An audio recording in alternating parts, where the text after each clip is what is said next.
he's out of this lineup. I don't know how much of a sweat this is going to be.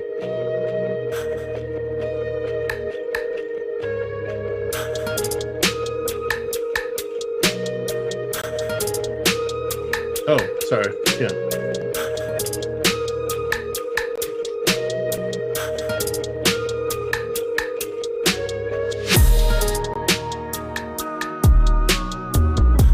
All right, Awesemo, here we go. It's your old pal EMac reprising last night's show. Hopefully we have a better game, but it is the NFL Live Before Lock Week 18 Sunday night version here. What are we doing? Oh, that wasn't to me. My camera's out of focus. Sorry. Hand signals here. I'm trying to figure out what's going on. You look a little blurry there, buddy. I haven't been hitting the bongs. I don't even have a bong. It was some kind of filter. Or that. I know. Well, we're just going to go with that. This is actually riveting. So, in any event, I'm glad it's not me screwing up the technology. But we have far. Yeah, so far. We have 64 minutes until we have kickoff here. We have a few games that are wrapping up, and we have a unique situation that I will let 1T McBee break down here. We have a true prisoner's dilemma. So we'll have to find out what happens with that. We know that, well, I'll let Terry get into that. We're brought to you by Prize Picks. So, of course, we will be talking about Prize Picks, and we will be building lineups on the three major sites as well as breaking down the entire slate. So it's going to be a fun one here. Terry, looks like the unexpected happened. Any given Sunday, this is why they play the games. Indianapolis, 2 touchdown favorites on the road, losing the 5th or 6th time in Jacksonville. I can't remember how they're counting that London game, but yikes. And then overtime had Pittsburgh beating Baltimore. So the unexpected became the reality. And we now have a situation where whoever wins tonight's game plays next week. They're a wild card team. Whoever loses is out. Yet if both teams were to tie, they would both make the playoffs and Pittsburgh would be out. Terry, did I describe that correctly? What are the meta games going on here? Are there handshake deals? Is there anything nefarious? I mean, look, both of these teams should agree to not try to win this game. It's as simple as that. They should go out there. I'm not suggesting that it would be fascinating if they just came out and just started taking the knee and just dared each other to try and do anything and just played a game of not trying to win chicken. I don't think that's what's going to happen. I think if anything, they would come out, just call a bunch of running plays, barely throw the ball, just run the ball between the 20s, exchange a few field goals and agree to tie at 17 or something like that. And maybe put one in the end zone. I expect it's going to be a competitive game, right? We're talking about a really rare, weird situation. The NFL does not want them to agree to a tie or, alter the competitive nature of the game in any way. It would be a huge, ridiculous thing. If they were kneeling, the NFL would have an actual kneeling scandal to worry about. So it's all nonsense. It's all craziness. There is that possibility. It does exist in the realm of reality. And I tweeted this out in the words of a great philosopher. Sometimes when you win, you really lose. Sometimes when you lose, you really win. Sometimes when you win or lose, you actually tie. Sometimes when you tie, you actually win or lose. Winning and losing is one big organic globule from which one extracts what one needs. Gloria from White Man Can't Jump. Oh, classic reference. This is crazy. Now we've got San Francisco and the Rams in overtime. We have Seattle up by a couple scores in Arizona somehow after they died on the vine at home against Chicago, where Jimmy Graham had a remember me touchdown in the final minute to knock them out of the playoffs. This has just been a tilt-a-whirl, I guess, is what we're going to go with here. This is just crazy. Just crazy. What was Rosie Perez's best movie? For me, it's White Man Can't Jump. I think Do the Right Thing was my favorite. Do the Right Thing is a fantastic movie. We're talking about different kind of movies, like entertainment value. Yeah, come on. And her voice. Perfect. She's unique actress. Put it that way. All right. Well, let's go next here. Categories that start or words that start with Q. We will be going over here to Nick Lepri. Nick, what is your take on this game? Or how are we breaking this down? Because exactly what we said would happen last night did not. Yeah, apparently teams don't like benching their star quarterback when they're up by 1 million points. Who would do that? That only makes a little too much sense. But we got the Las Vegas Rams up against the Los Angeles Chargers, according to the run sheet. So I'm very excited about tonight's game. And I think that this game is not going to be a Neil special, even though it could be. All right, we're going to get into this. We have some people panicking here. Nate Rojas is he's worried. He's worried that we now have 59 minutes until lock, and we may not be able to break this down. This is only like our 25th show that we've done. We've got this. We've got this. But let's get into this just a little bit here. So we're going to treat this as if it is going to be a competitive game. By all, I mean, it should be, because the right way to treat it. The sword of Damocles is all it takes is someone to hit a long bomb and they're up, and then it's off to the races at that point. I don't think things would be organized enough for it. They're not.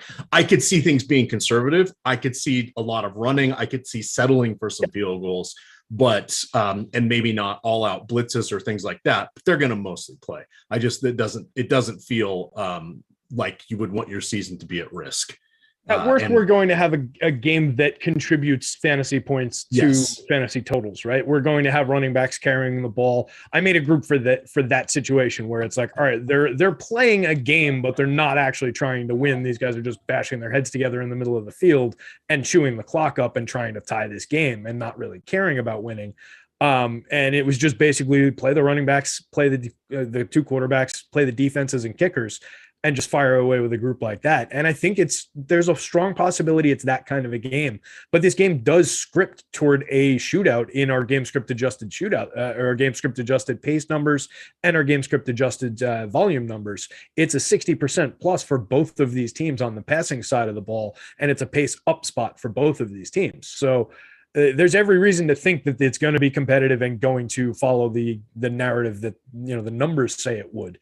There's just that weird factor to the game where what both of these teams should do from a competitive nature of trying to win the Super Bowl is agree to a 0-0 tie and just walk off the field. And then one last thing here. We got a super chat here from Twisted Reality Gaming, one of our regular viewers and contributors here via the super chats. He's saying, do we fade both quarterbacks tonight? No.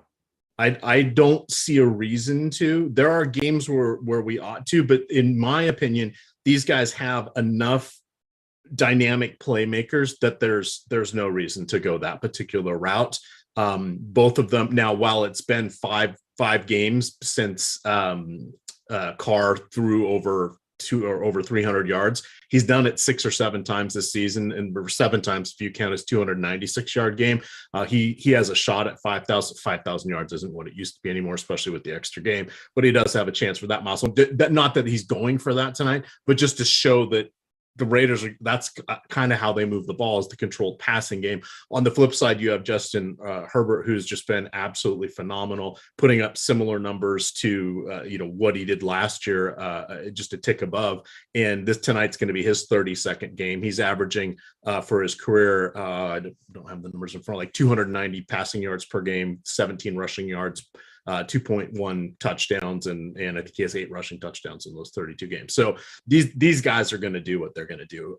I don't think that's going to be a challenge. If I don't even see any team pulling their starters, because this is like a kitchen sink game.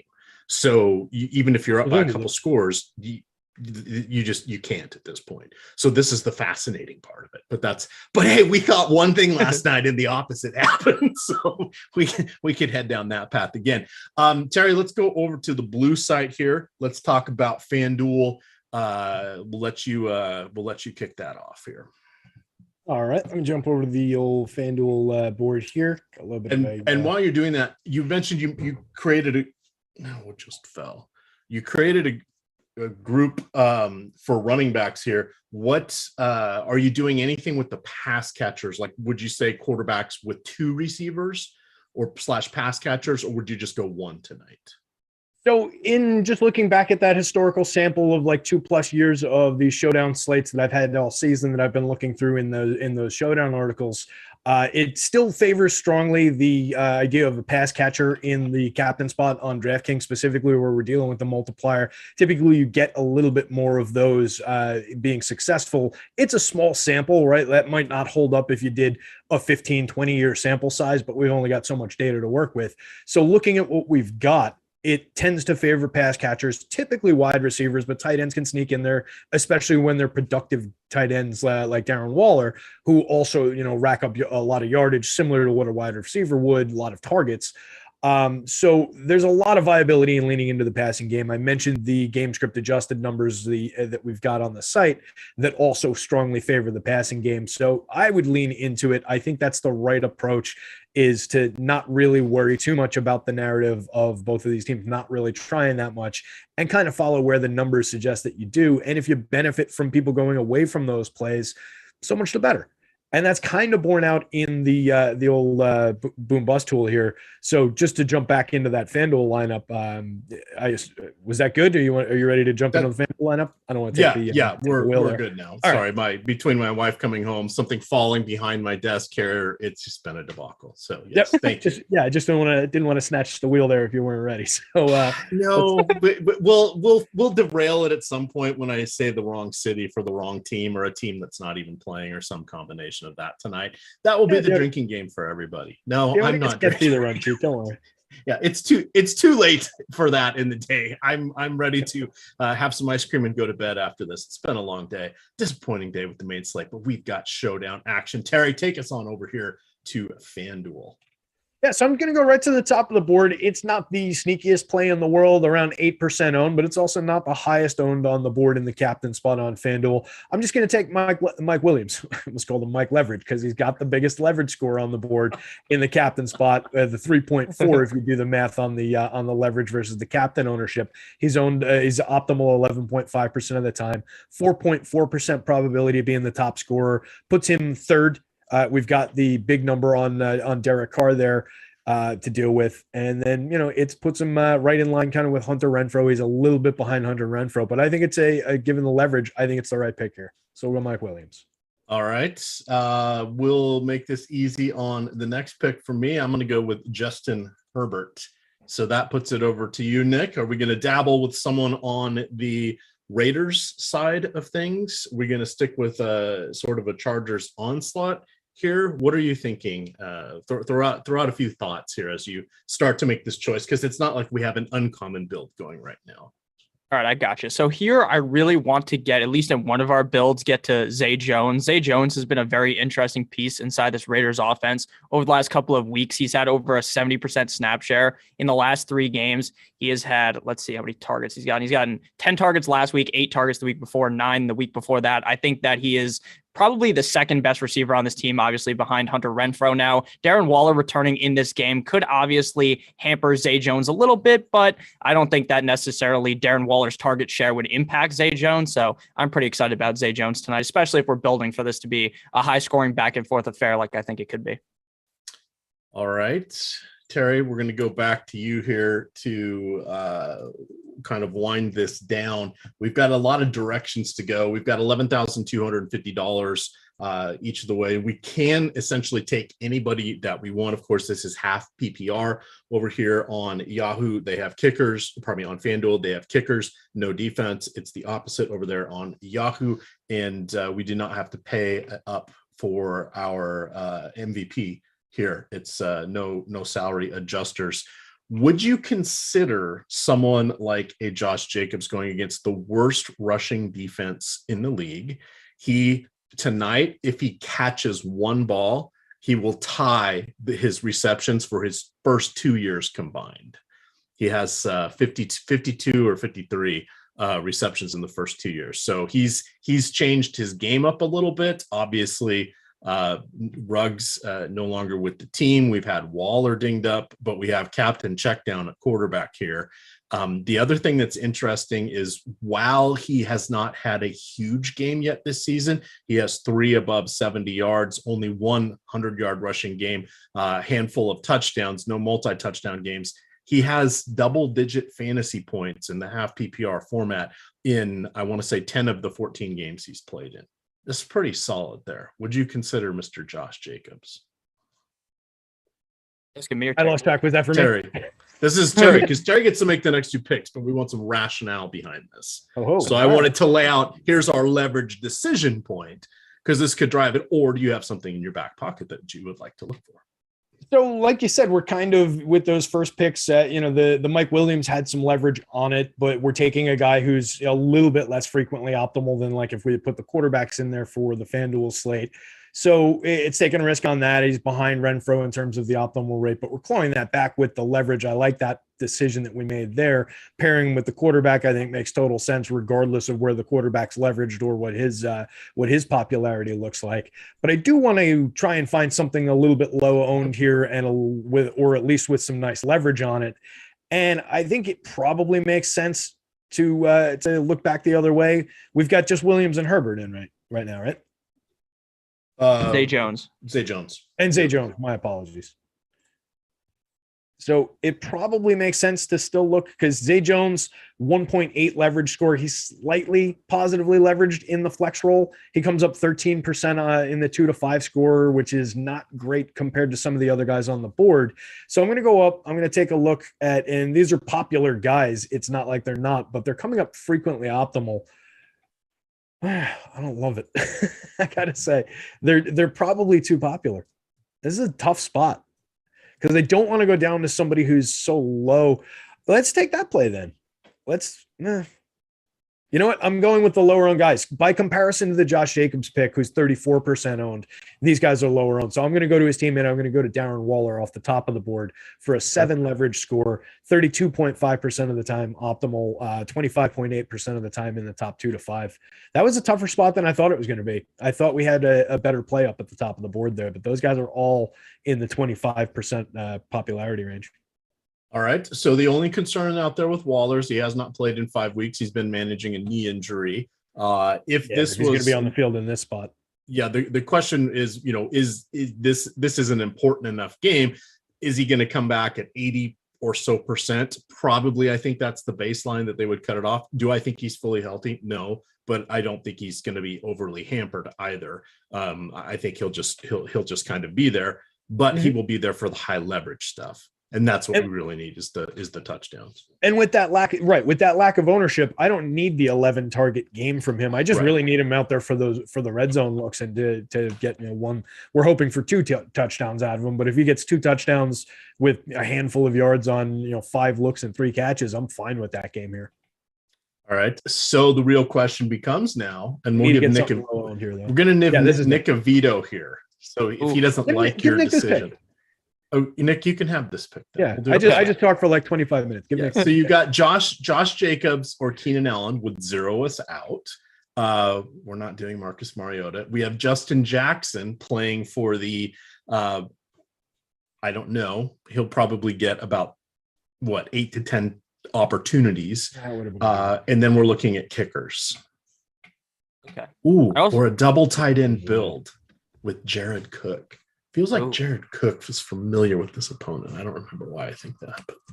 Because he used to be on the Oakland Raiders back in the day. Oh, who? The what? Back in the day, though, that was a throwback, He wasn't on the Las Vegas Raiders. He was on the Oakland Raiders. But something to bring attention to, Tom Pelissero just tweeted that if the Rams and 49ers tie, then LA clinches the NFC West and San Francisco clinches a wild card spot. So does that even have any impact on this or no? No, because this is the American Conference. You hate to see it. When I read it initially, I read it as the LA Chargers because they said LA twice. My brain absolutely failed me here. It's not just me. It's not because I'm old. The young guy's doing it too. I'm too young for this, I guess. Can't even read, apparently. Okay, so now we are sitting here with either Keenan Allen, Josh Jacobs, like you said. I kind of want to go with Keenan Allen since we already have Justin Herbert. I think that's a pretty solid spot here, assuming that he obviously is the second best receiver on this team behind Mike Williams. I do also like Josh Jacobs, though, but Josh Jacobs just seems like the most average running back ever. I don't really see him popping off for like 30-plus points tonight, so I'm going to go Keenan Allen. So we've got our little roundabout way of getting there, but we ended up with Mike Williams, Justin Herbert, Keenan Allen, Darren Waller, Zay Jones. We're hoping that Waller and Jones are not quite as popular. Plus, it gives us leverage off of Hunter Renfro. it also gives us leverage off of Josh Jacobs. So that is our little FanDuel portion here. Twisted Reality Gaming bringing another one here. Says, not trying to knock the pick, but Mike Williams only had 1.6 fantasy points on FanDuel against Las Vegas the last time. No pressure, though. That was in week 4. That was like a lifetime ago. Also, it was on his birthday. And we're not using that score tonight. As we saw last night when Dak Prescott, who had never thrown for more than 3 touchdowns against Philadelphia, got 5. Sometimes weird things happen. When you're talking about a guy who's not going to play for the entire second half of the game. Yeah, that was a good one. That was fun. That game started out so well with that touchdown from the Eagles, like third string tight end that we talked about. And then everything just went downhill with the Cowboys just playing the entire game. It is worth pointing out that guys like Deshaun Jackson, guys like Jalen Richard are pretty low owned. They're both 10 or roughly thereabouts on this slate in the flex roll. So they're worth throwing some darts at, maybe a Brian Edwards, a Jalen Guyton. And there are some just pure low owned plays that were sorted on my board into negative leverage because technically they're negative leverage. Like Deshaun Jackson comes up, he's 10.6% optimal, but it's only 11.1% ownership. So who cares? So some of those plays are worth consideration in these flex spots as well. All right. And Twisted Reality Game, I hope you realize you're joking. I do appreciate the things that you call out because they are giving us talking points, which sometimes is helpful when we only have one game to dissect.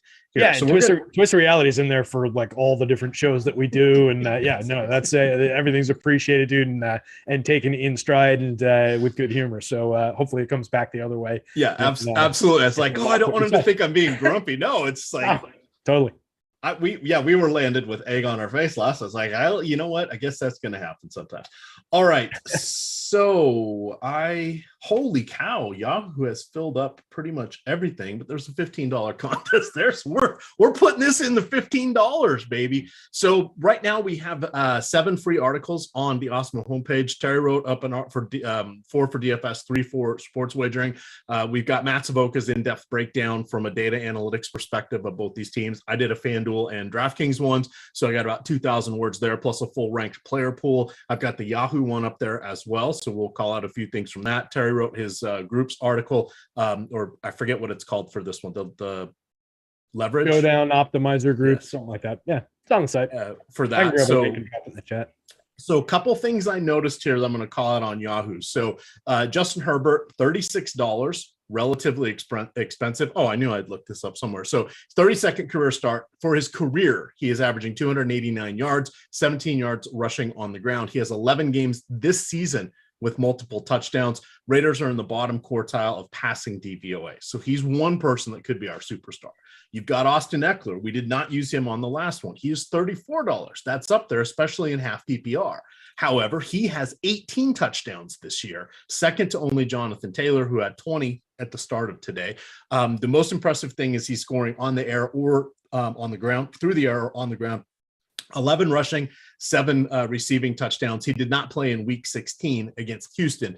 On this season, 18 different running backs have at least 35 rushing yards against Las Vegas, and 14 have 20 or more receiving yards. So the point being, the Raiders just kind of allow everybody to move up and down the field. Eckler does both of those exceptionally well. The other thing I forgot he was never drafted. Did you realize that the Eckler was undrafted? It's like the Fred VanVleet of the NFL. Look at you working in your boy Fred VanVleet, bringing it full circle. Congratulations! Absolutely. You're gonna flash the jersey again. Triple double. Don't make me reach over here and get the jersey. I don't want to spill my soda on it, so we'll leave that over there. So then we got Derek Carr, who just keeps chugging along, but he likely will get about 40 pass attempts. You've got Josh Jacobs, who we mentioned here, who has just been phenomenal. He's gone over 75 yards, as I mentioned, just 3 times, but he does have double-digit fantasy points in 10 of his 14 games from that standpoint. And then we've got some cheapies here. Zay Jones is at 14, and then you've got Josh Palmer at 11.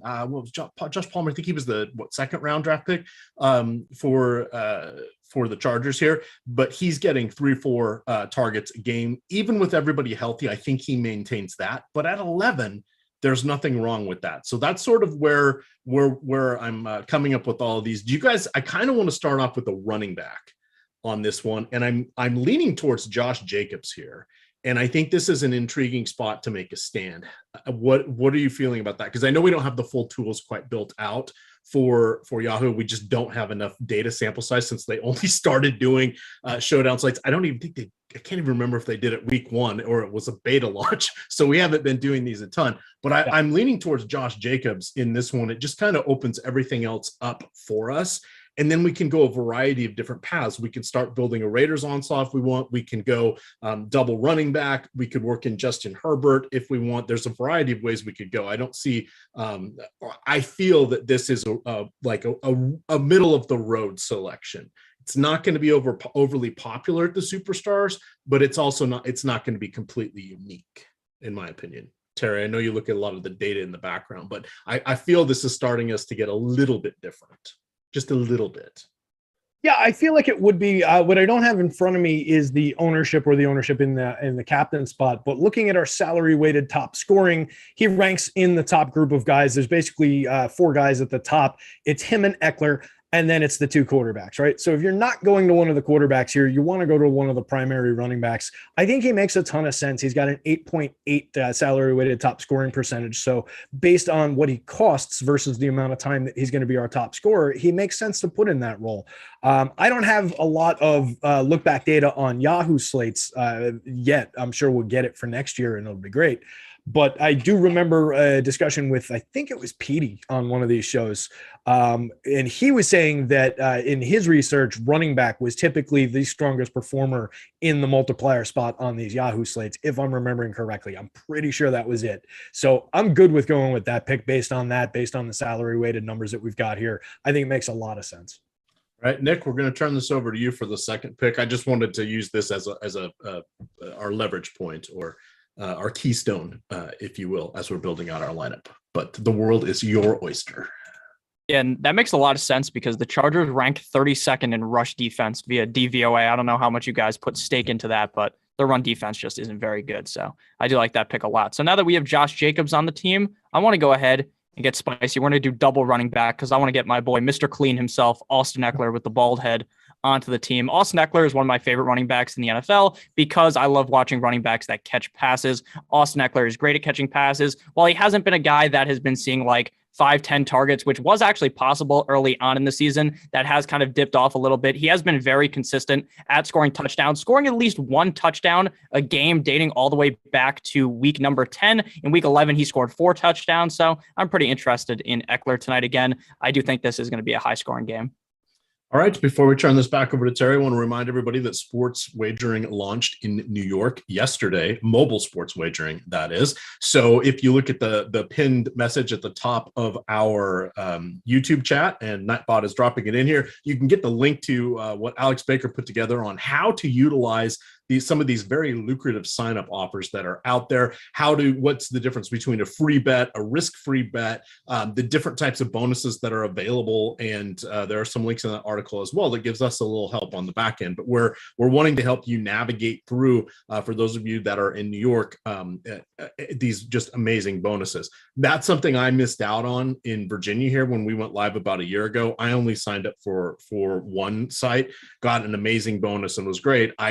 Didn't occur to me that these others weren't going to last forever. And most of them have kind of gone away. They're marginal, bet 1 to win 100, or if one team scores a touchdown, you win your bet, kind of introductory offers that are okay. But I ended up clearing about 5 or 6K in a deposit bonus. So that's big for me. I know Matt LaMarca was talking about it on the NBA show.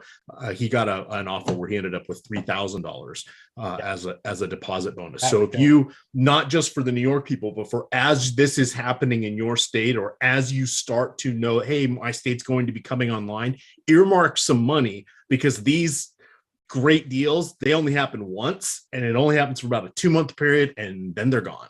So that's something that you'll want to take care of. And I wish we had an article like this when it went live in Virginia. It was very helpful. And I was looking at it saying, oh, I made that mistake, or, oh, I wish I had done that differently. So it's very helpful stuff here. Again, we're here to try to help you guys find the edge. And the edge just isn't always in the information. It's how to select contests. It's how to utilize your bankroll, etc., to put yourself in the best position to not have to redeposit all the time. That's the most important thing. I mean, we're not all going to win every time we play these games. God knows my cash team knows that on DraftKings. I think I'm up to 70 points now. Woohoo! I think I had like 170 points one week this year. Oops. Hey, that's that. It is worth mentioning on that content that you're talking about right now. Like if you live in let's say Wyoming, and I have no idea if gambling's legal in Wyoming, it probably is. Seems like the kind of place that it would have it, and cowboy culture and all, and I approve of that.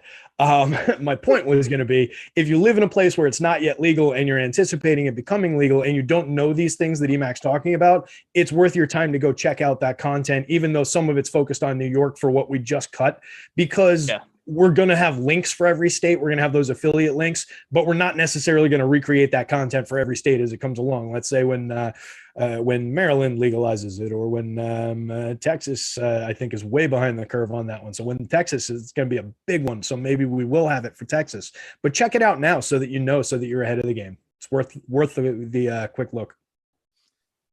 All right, so we've got Josh Jacobs, Austin Eckler. We're going running back heavy here, Terry. Where do you want to take this build? $21 a piece.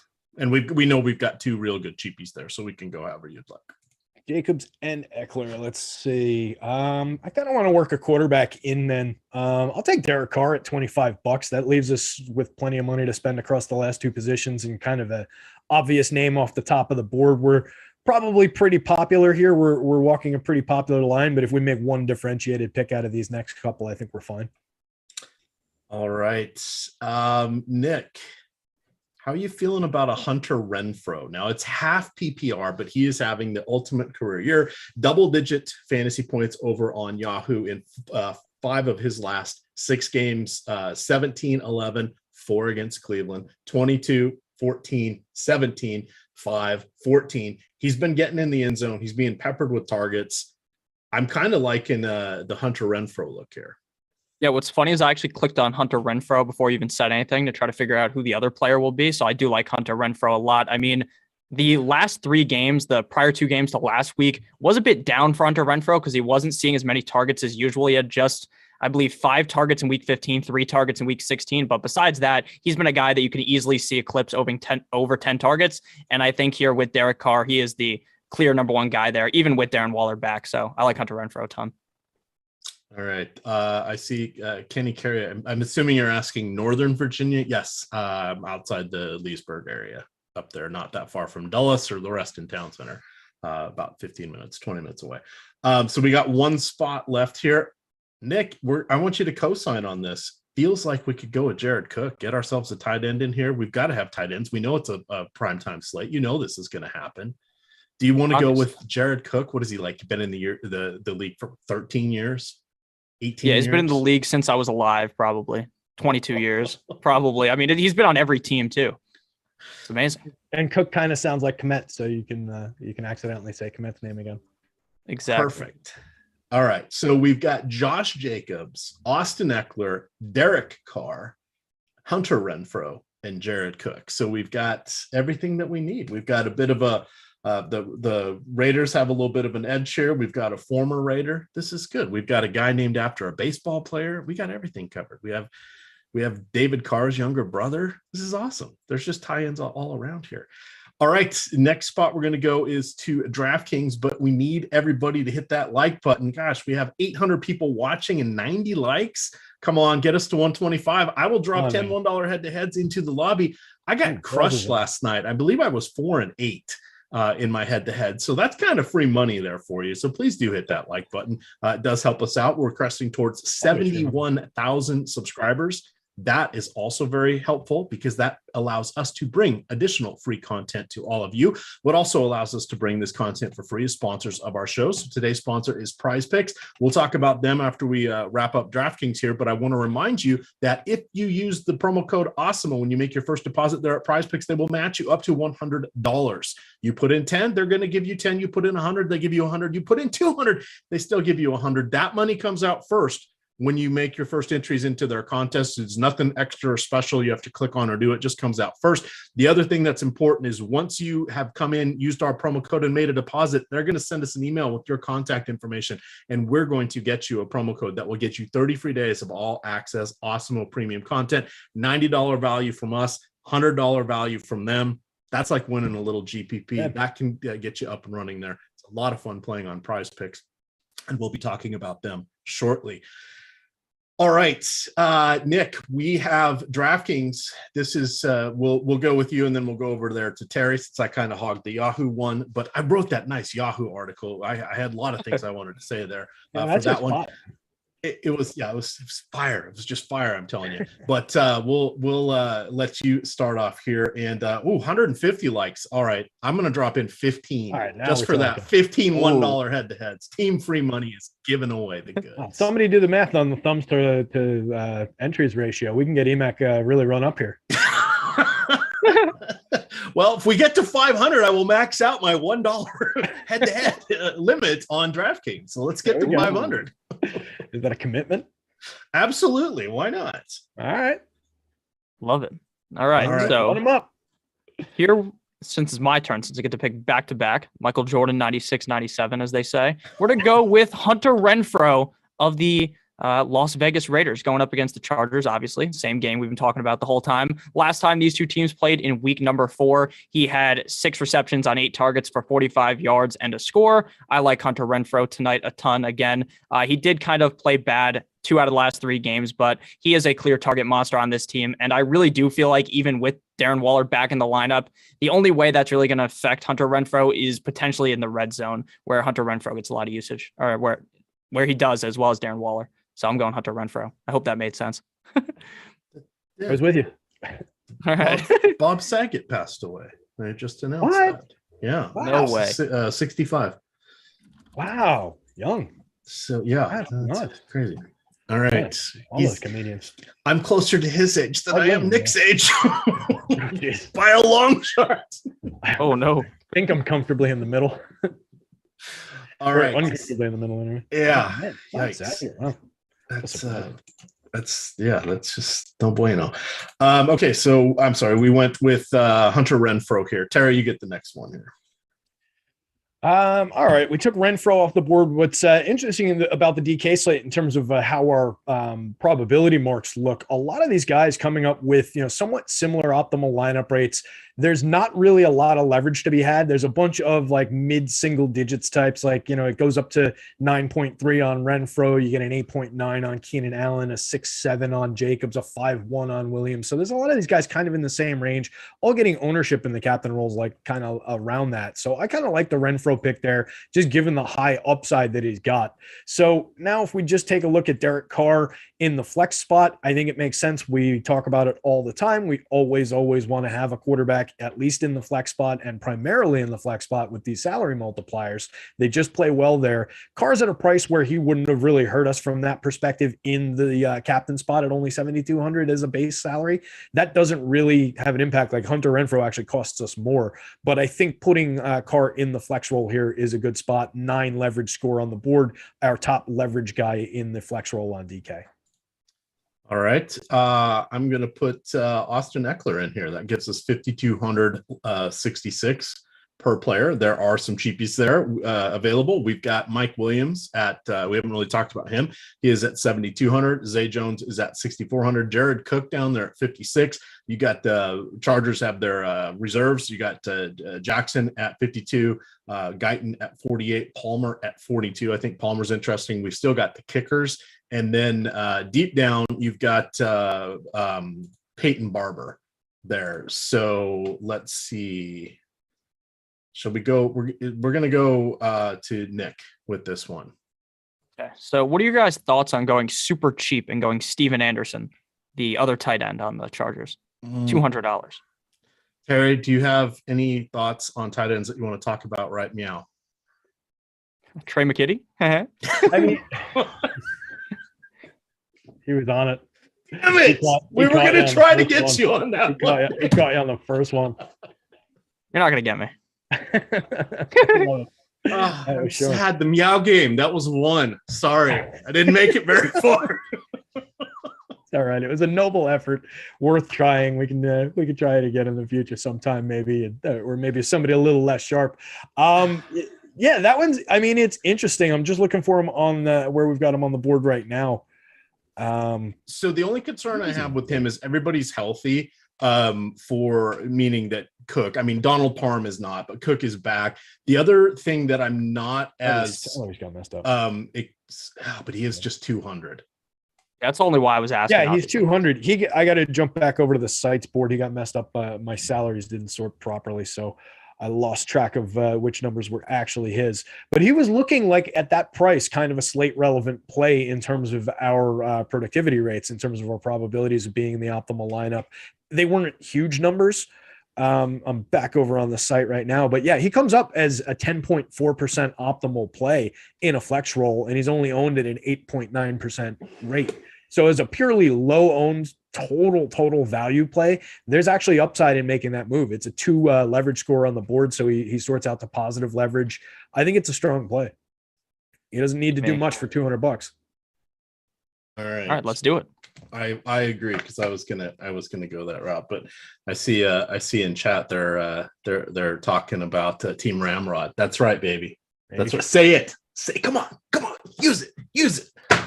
Okay. We have a super chat here. It's going to interrupt us because Bill W is making me laugh. Fred Van Elite at 10-2 on DraftKings. His game did already lock, but he's asking about Mr. Waller at 9,200. That is rather spendy. We do have the ability to get him. We do have Derek Carr. However, my lean is with the way we've gone on this lineup. I would kind of like us to get to either Herbert or can we do it? I would like to go to Herbert or Keenan Allen. Terry, do you have a lean on which one of those that you prefer? Either Herbert or Keenan Allen? Yes. I mean, so by the way, that thing I said before about Carr's salary, that was obviously wrong. And I don't think I had the salary sorted right at that point either. So take that little mistake off the board. He's 10K as a base. So he is going to have an impact in the captain role if you're going that route. So just erase that minor mistake that I made. Now that I'm looking back at the correct board, you do get, if you're going with the double quarterback, it's been a viable strategy at this game total in our little small sample historical database. So I'm fine with going with the Herbert play here. I think it's an interesting build. It's a differentiated build that not everybody goes to. You see it a lot less frequently. So I'm fine with going with that. He comes up 60.3% of the time optimal in the flex roll with a 5.9 leverage score. So he's obviously well worth it from the numbers perspective. From a raw ownership perspective, we're not getting away from him as just a pure play when you're only looking at him. He's 52.7% owned in the flex roll, but the combination of players that we're putting together here, I think kind of works for us. So I'm good with that one. All right. I am just and to round that off, Keenan Allen is owned a little bit less, but he's negatively leveraged in terms of coming up 20 percentage points less, but 20 plus percentage points less frequently than Justin Herbert does. So Herbert's the better pick between the two. All right. And then round us out. You want to just zero it out with Mr. Palmer there, with Josh Palmer? I kind of wanted to go. I was going to go kicker because I wanted to go with Carlson, the guy who said he would wear a diaper during the game on Thanksgiving because he had a case of diarrhea. So I really respect that. That gives me an edge up on why I want to take him. And plus, he's actually a really good kicker too. All right, I'm gonna make a quick goalie change here, Terry. I have 1 minute. Do you want to just run with anything? So yeah, I mean, we can talk about that last spot a little bit in terms of some different picks. I think the Palmer play would definitely be on the board there at 4,200 as well. That's worth looking at. I think Deshaun Jackson has a little bit of viability, and you'd be leaving some salary on the board, plugging him in for 1,400. The same could be said about Brian Edwards at 1,800. Nick, would you be looking at either of the defenses here on DK? They've got a little bit of viability in this kind of a game total in the flex rolls. They come up a little bit more frequently in the winning lineups in the historical sampling than kickers do. Would you be interested in either defense? I do think that the Carlson pick was a good one, by the way. Yeah, thank you very much. But I'm not much of a defense guy, especially in this game, because while the total might not say this is going to be like a super high scoring game, that's personally my belief, is that this is going to be a very high scoring back and forth game, unless they just go and kneel the ball every single time, which I just highly doubt is going to happen. So I really do think this is going to be a higher scoring game. So I definitely would look towards the kicker over a defense. Yeah, and I think that plays, it makes some sense to look into that. And the kicker does also play with the idea of just slowing down, right? If they're not taking knees, but they're also not just fighting all out, and it doesn't turn into the shootout that the numbers suggest it should in under normal circumstances, the kickers would be probably very relevant scorers because it's predictable, right? You can say, all right, I'm going to let you guys march down to the 20 and then kick a field goal and just signal it back and forth across the field if you wanted to get really conspiratorial about what might happen. Do I think that's what's happening here? No. But does it play well for that script if you take a kicker here? Yes. So I think that's why I think it was a viable pick for both. All right. Are we ready to let's run? Oh, go ahead. Sorry. No, I was just making sure we had you covered and you got your goalie. Yeah, I got half of them out. That's all right. You run the risk. That's all right. We do a pretty good job of projecting the goalies here, but I was, doing a show and not paying attention to the alerts until the last second. But it's only money. Come on, it's only money. And I didn't play very much of that goalie anyway, so no big deal there. All right. Let's kind of hit killer though. For people who aren't in Discord, if you're a hockey DFS fan, get in our hockey Discord, man. Those guys are on top of everything all day long. It's a great community. They are incredibly helpful. All right, so I'm just going to cruise through here. We got 19 minutes until lock. We're going to talk some prize picks. I'm just seeing through my notes if there's anything that we hadn't discussed. We did mention, hit on a little bit about Justin Jackson and Josh Kelly. They're going to fill in for a combined 30 to 40% of the snaps. Most likely that's on their high end. They're going to be very unlikely to see any high leverage touches. Those are going to go to Eckler, Mike Williams, and probably Jared Cook. And even Keenan Allen has like 3 touchdowns in his last 5 games as well. Mike Williams and Keenan Allen have 75% of the targets that have gone to the wide receivers. They're number 1 and number 2 on the team. Eckler is 3rd and Cook is 4th. Steven Anderson, we kind of hit on him. He looks like he may get a target or 2. However, he only has a few targets on the season. And even last week when he was like the last guy standing, he only had 1 or 2 targets. So it's just nothing great there. Defenses are a bit of a mess. Just to break those out, the Chargers have had 1 sack in each of their last 3 games, and they have 3 total turnovers. The Raiders have allowed 2.3 sacks in their last 8.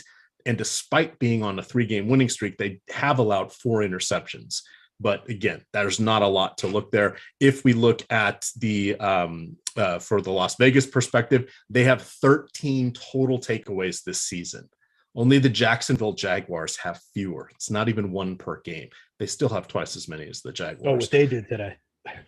Yeah, look at that. And then they're getting 2 sacks per game. So really nothing. Your return touchdown can happen at any time for anybody, but there's really not a baseline of sacks here or turnovers.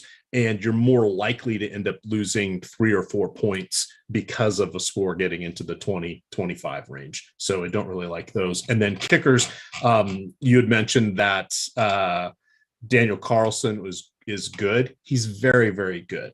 He's got 9 of his last 10 from beyond 50. And over the last 2 seasons, when he's been with the Raiders, he has a 93.1% success rate. That's darn good. Dustin Hopkins, a whole lot of meh. He is 75% field goal rate. And I want to say he's missed it's almost as bad as Greg the Leg with his missed extra points. So not that great.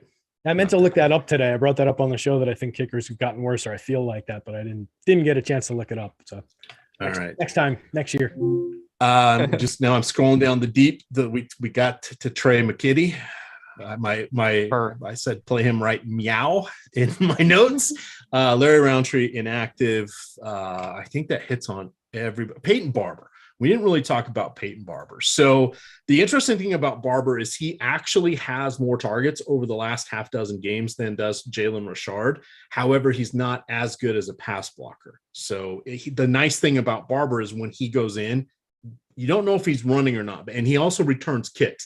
He has kind of, from his Tampa Bay to Washington football team to here, you kind of think him as, it must be some like lumbering fullback type guy. He's really not. And he just gets sort of a short shrift deal on that. So that's one where when I was looking at it, I was like all ready to talk about Jalen Richard, who's like the $200 minimum. And I was like, no thanks, not really. I know the Raiders paid Jalen Richard. They put him on a couple different contracts. They love him in pass protection. He was their outlet back, but they haven't been using him like that at all this year. My dog's going to come in and say hello. Yeah, and if you do go to the Barber play there, you are looking at somebody averaging 20% of the snaps, 18% last time out, and looking at the targets.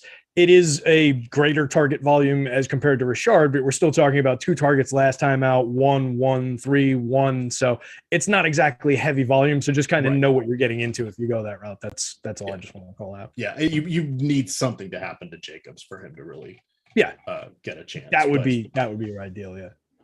And nobody's All right. So I want to remind everybody before we get into prize picks here, we do have the Awesemo weekly pass for $29.95. If you use the promo code NFL Showdown LBL, that's NFL Showdown LBL, all caps, one word, you'll get 25% off your first week of Awesemo Platinum. You want to get in on the Express Pass, and hey, why wouldn't you? Because we still have 3 games worth of Showdown next week. We've got Saturday night, Sunday night, and the first playoff Monday night football game in recent history. I'm going to say probably ever, but who knows what happened with the postponed game at some point back in 1912 before it was the NFL.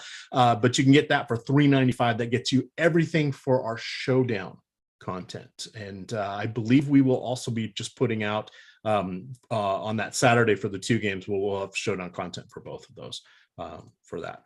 All right, let's look at prize picks here. So the fun thing about prize picks is if you use the promo code Awesemo, make your first deposit, they will give you a $100 deposit match. And second, if you use the promo code Awesemo when you sign up and make that deposit, they're also going to send us an email giving us your contact information. We are going to get you a promo code for 30 free days of Awesemo premium content. That's $90 value from us, $100 value from them. It's a pretty good deal. What is Prize Picks? Well, basically, it's player props. So this is available in many states where they do not have sports wagering because they have turned this into a fantasy game. You choose 2, 3, 4, or 5 questions. The more questions you have on your player card, the better your odds are of winning, or the better your payout is. They also have some flex options where you do not have to get all of them correct, and they will give you back a portion of your money or a smaller win. They've changed it now to where if you go with a 5 card, that is automatically a flex card. You're 10x. If you get all 5 right. If you get 4 right, you're 2x. If you get 3 right, you get 40% of your buy-in back. So you're not getting totally cleaned out if you don't get 4. You still have an out. If anything is a tie or a player does not play, it just comes off your card. It doesn't invalidate the entire card. It just bumps you down to whatever the next level is, unless you had a 2-question card, and then at that point, it's going to take it out from there. All right, Tara, we've got a couple things at the top here. So I think we've kind of talked ourselves into they're going to play this game. They're probably going to try, but most of our numbers are pretty darn close to the Prize Picks numbers.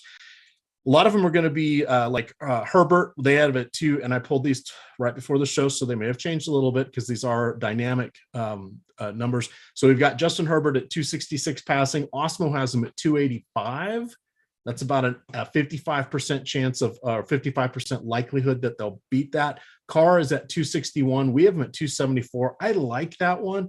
That's still just a 60% chance of success. Do either of those move the needle for either of you, or would you consider the unders if you're going to sort of play they're going to just keep the clock moving? We're still playing the game, but it doesn't end up being a complete track meet, Terry. Yeah, I mean, based on what we're seeing in our game script adjusted numbers, which is what I really tend to trust over anything narrative wise or any of the conspiratorial stuff, is that this is going to be a pass happy game. Both teams over 60%, both teams in a pace up spot like we started the show with. So I'm comfortable going to either one of those quarterbacks in that situation where we've already got them projected ahead of those totals that we need. I think it makes a lot of sense. They're coming in around 60-ish% in the expected win rate. So I'm comfortable going with either of those on Prize Picks against that board. It's a little tighter against the board in our betting props tool that reflects the Vegas board right now, but on the Prize Picks ones, yeah, I think we can go there. All right, Nick, we've got some running back props here. There's not a lot of wiggle room here except for Josh Jacobs. Let's double check. They did have him at, I want to say 55 yards. Awesemo has him at 62. That's a 70% success rate. They still have Josh Jacobs at 55.5. Would you go over on that one? Yeah, I would go over based upon our numbers on that. Now, I thought it was funny that you wrote David Carr on one, Derek Carr on the other, but that's just me. My dad also always calls Derek Carr David Carr, so every time. He's probably watching now. He literally does it every time. He's like, "Oh, David Carr is playing well." I'm like, "No, that's Derek Carr." That's two for anybody keeping track at home. On the run sheet, not even just I did it on the run sheet. But it was so funny because while you were talking, I was laughing, and I think the chat might have thought I was just like laughing at what you were saying, but I was just reading David Carr, and it just made me laugh because you actually fixed it too, because you wrote David Carr and then you wrote Derek Carr under the rushing yards. So. But yeah, I do like Josh Jacobs over 55.5. I'm in pain. I'm in pain. Jordan, we're not doing any polls. Sorry. That's a good poll, though. Jordan, if you want to do the poll, you can do the poll. I mean, we've run this one. Everybody knows if EMac's in the poll, he's going to be the winner. It's going to be a landslide victory. All right. And I mean, all right.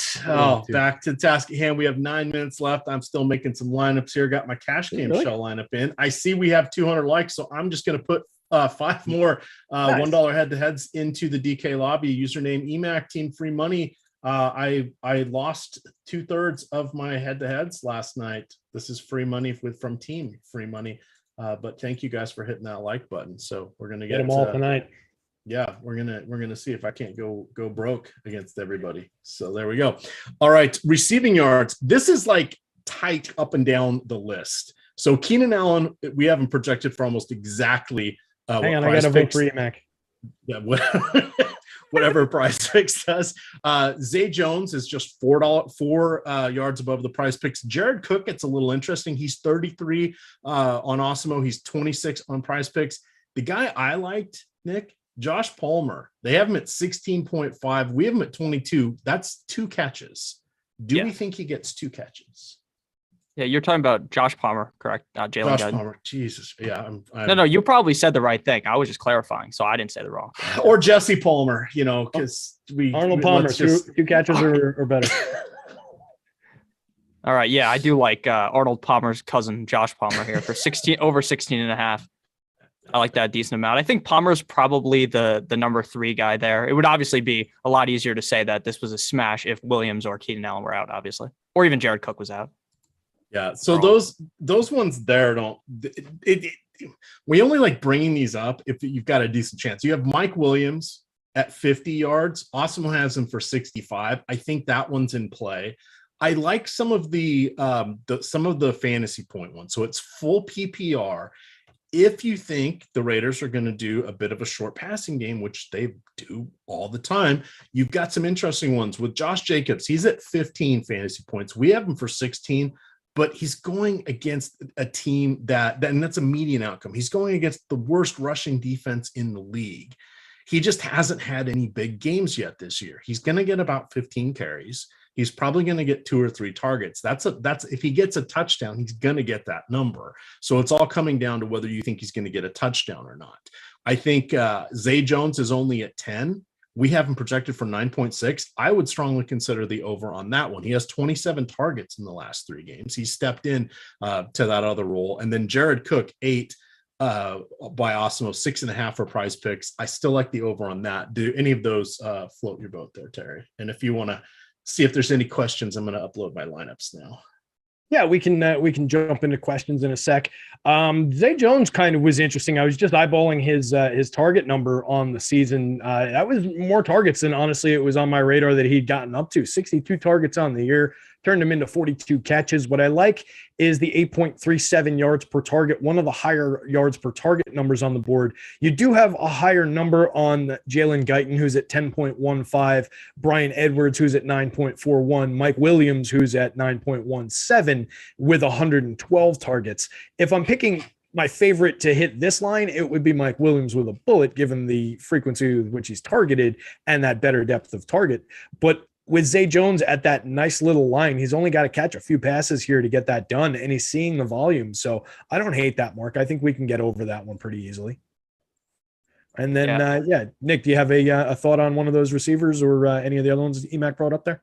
Yeah, for the fantasy score, I like Eckler over 18. Now, 18 is, I believe, the second highest number out of any of these players on here in fantasy score. The highest is Herbert with 20, but I really think Eckler could easily get to 18 here. We have seen games where even Justin Herbert doesn't play all that well, but even so, Austin Eckler plays really good. He's like the key focal piece inside of this offense, I would say. So I think Austin Eckler over 18 is a pretty solid pick for fantasy points.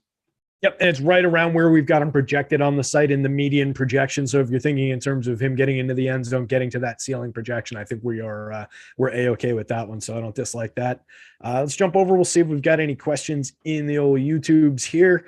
Let's see. Everybody voted for EMac. I voted for EMac, Jordan. Come on, everybody knows that EMac's the answer here. I voted for him too.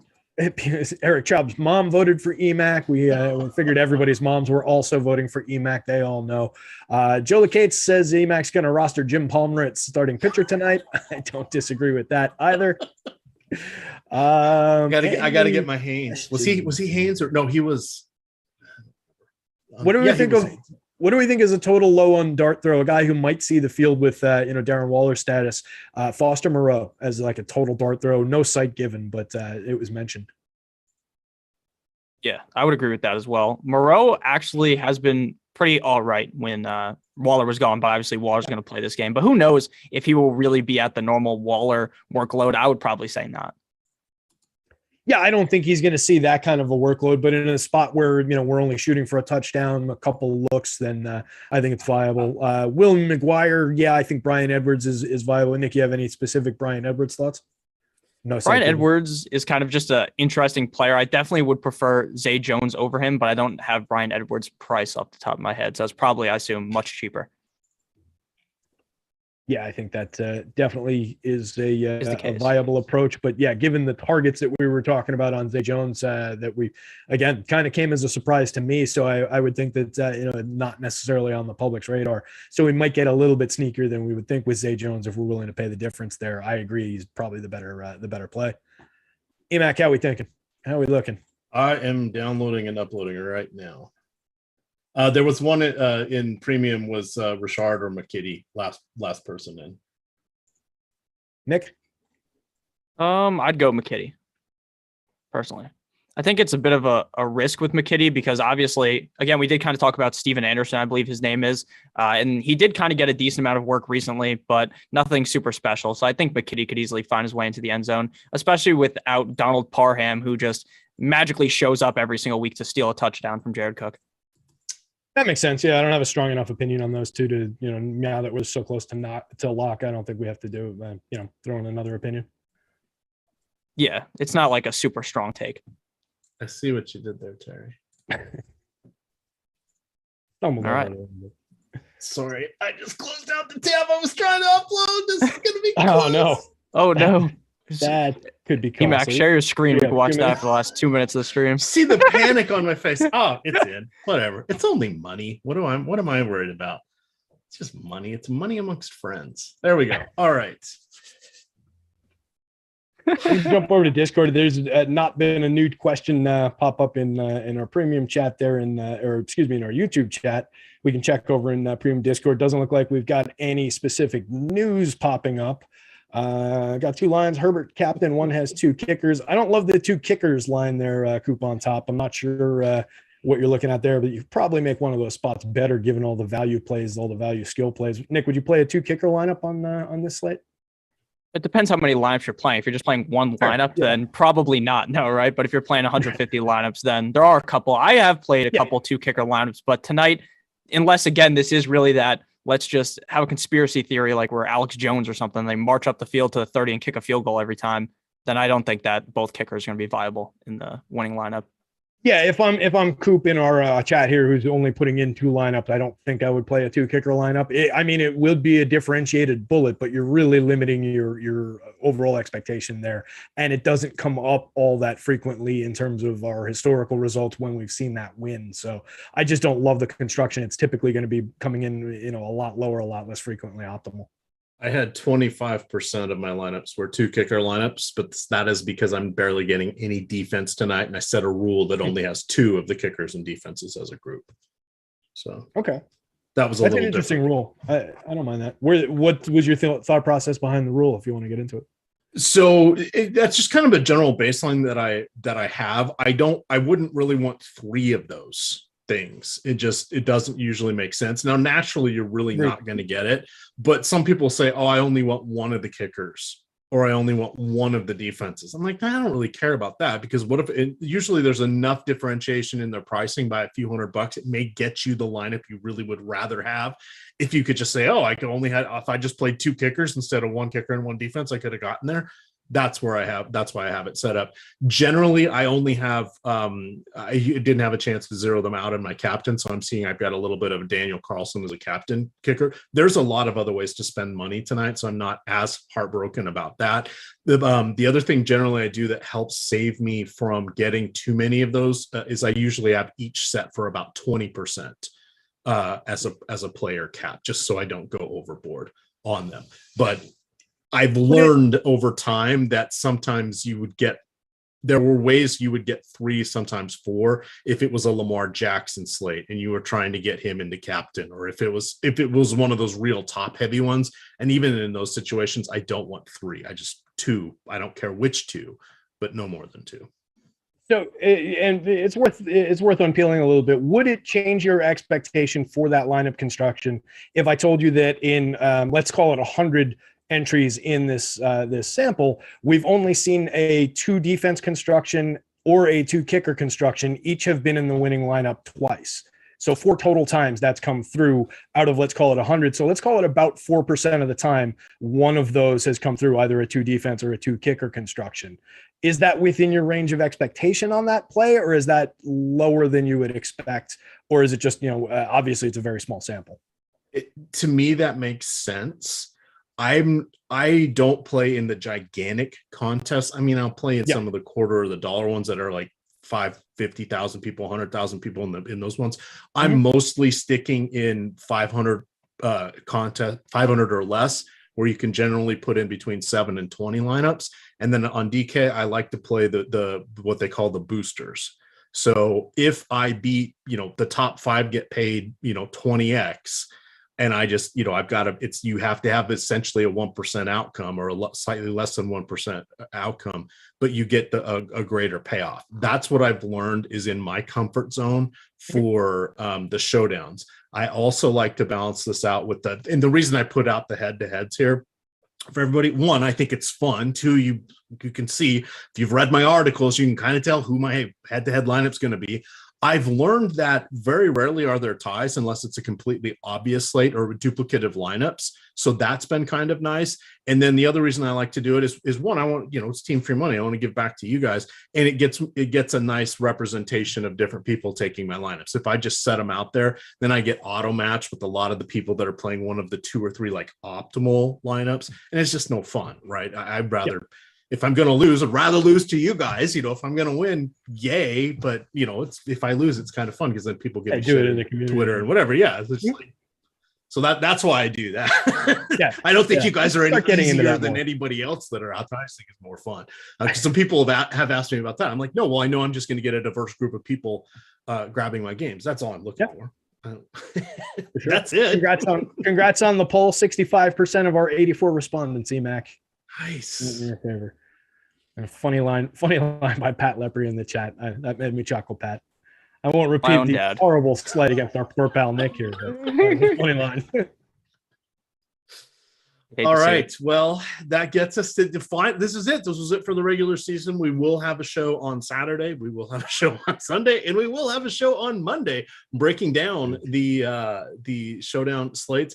We're getting everything started again tomorrow at 6:30. It will be Josh Engelman with the Process Show. I believe we're also having a best ball playoff draft strategy show on Monday as well. I can't remember now if the time is 12:30 or 2, but that will be some fun content. There's some definitive strategy in that. We've got a lot of people behind the scenes that have worked on mathing out what makes sense in best ball. If you guys follow along with Nolan Kelly, Spud Kelly over there on Twitter, our creative content directing manager, he does a ton of best balls, and he has been geared up for the playoffs, talking about different strategies such as just take one quarterback.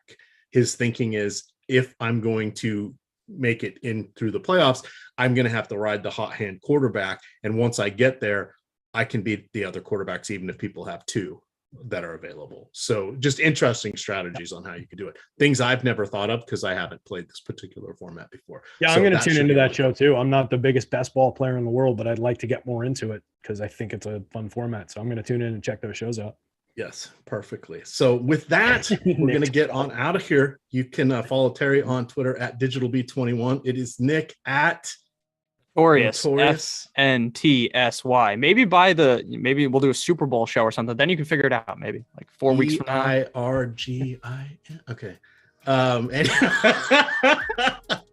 All right. And chat for all of you, your mom and your grandma. With that, gamers, good luck. Adios.